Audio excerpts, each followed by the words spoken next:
एक रात बहुत तूफान चला था।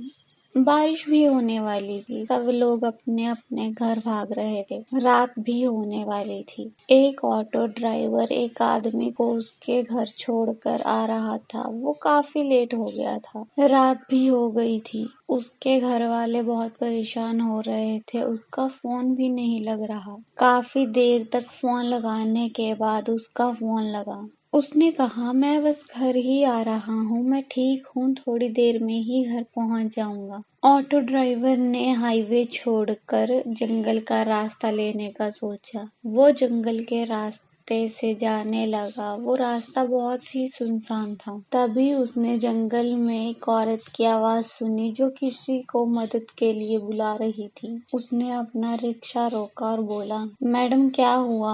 औरत ने कहा, भैया मुझे मेरे घर छोड़ दो, मैं यहाँ फंस गई हूँ जंगल में। मैं जिस गाड़ी में आई थी वो गाड़ी वाला मुझे छोड़कर भाग गया। मैं आपको डबल पैसे दे दूंगी, पर आप मुझे मेरे घर छोड़ दो। रिक्शे वाले ने कहा, मैडम ऐसी कोई बात नहीं है, आओ आप बैठो, मैं आपको आपके घर तक छोड़ आता हूँ। तूफान और बारिश बहुत तेज होने लगी थी। तभी उस औरत ने बातों बातों में उसको बताया कि मैं दूसरे शहर में नौकरी करती हूँ, पर मेरे मम्मी पापा से मिलने में यहाँ आई हूँ।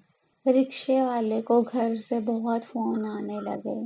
तब उसने अपनी पत्नी से कहा कि बस मैं घर ही आ रहा हूँ, रास्ते में एक मैडम मिल गई थी, बस उनको छोड़ते हुए ही घर आ जाऊंगा। वो औरत अपने घर पहुंच गई। उसने रिक्शे वाले को कहा, मैं आपके पैसे लेकर आती हूँ, आप रुको। रिक्शे वाले ने कहा, मैडम कोई बात नहीं, आप जाओ, मुझे पैसे नहीं चाहिए। पर वो औरत मानी ही नहीं। बहुत देर तक रिक्शे वाले ने उसका इंतजार किया, पर वो नहीं आई। फिर रिक्शे वाले ने सोचा कि मैं घर ही चला जाता हूँ। तभी उसने देखा कि वो अपना बैग तो यहीं भूल गई है। वो उसका बैग लेकर उसके घर गया। उसने दरवाजा खटखटाया। एक बूढ़ी औरत ने दरवाजा खोला तो रिक्शे वाले ने कहा कि जो औरत अभी आई है ये उसका सामान है, वो मेरे रिक्शे में अपना सामान भूल गई थी। उस बूढ़ी औरत ने कहा, अंदर आ जाओ। फिर उसने उससे पूछा कि क्या ये वही औरत थी?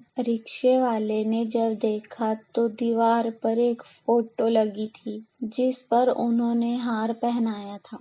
रिक्शे वाले ने कहा कि मैं इन्हीं को अभी लेकर तो आया हूँ, आपने इनकी फोटो पर हार क्यों लगाया है? तब उस बूढ़ी औरत ने उसे बताया कि ये हमारी बेटी है जो 5 साल पहले ही एक एक्सीडेंट में उसी जंगल में मर गई थी। तब भी वो घर ही आ रही थी, लेकिन उसका एक्सीडेंट हो गया। फिर बूढ़ी औरत ने उसे बताया कि तुम पहले नहीं हो जो ये सब हमें बता रहे हो, तुमसे पहले भी बहुत से लोग आ चुके हैं, और ये जो तुम सामान लेकर आए हो ये उसी का ही सामान है जो वो हमारे लिए लेकर आ रही थी। वो इतने सालों से हमारे लिए ये सामान फिर से भेज रही है, लेकिन इस बैग में कुछ भी नहीं है, इसमें सिर्फ पत्थर ही होंगे। तुम्हारे साथ कुछ अनहोनी ना हो इसीलिए वो तुम्हें अपने घर तक ले आई। तभी उस रिक्शे वाले को उसकी पत्नी का फोन आया तो उसकी पत्नी ने उसे बताया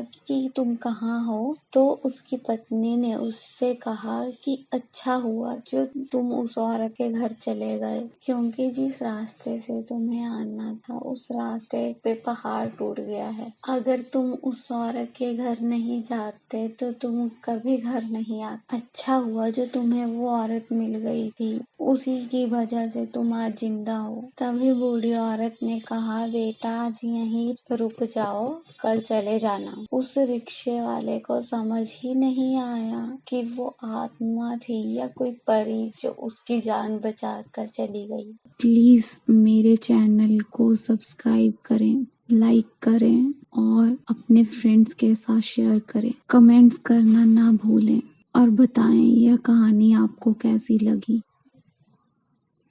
थैंक यू।